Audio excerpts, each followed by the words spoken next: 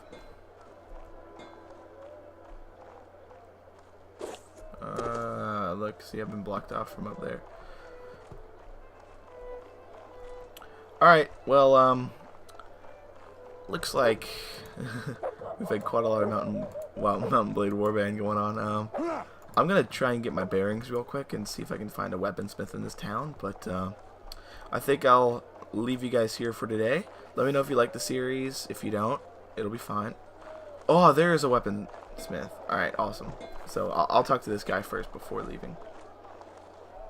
Tell me you have a bow. That's a bow. But I don't have enough power to draw.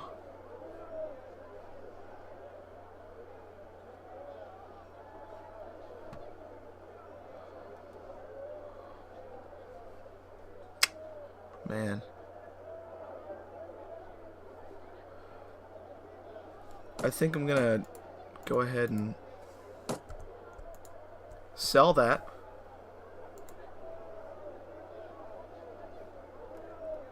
What does he mean? I will receive 58 denies. And then I'll try and buy that. Oh, no.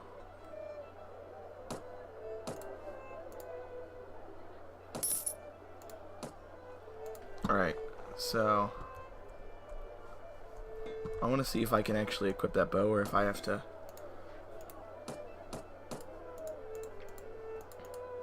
Ah, man. You know what? I'll have to buy arrows too. Alright. Well, I guess we'll use the crappy hunting crossbow for now. Alright, thank you guys very much for watching. This has been Blue. I'll see you later.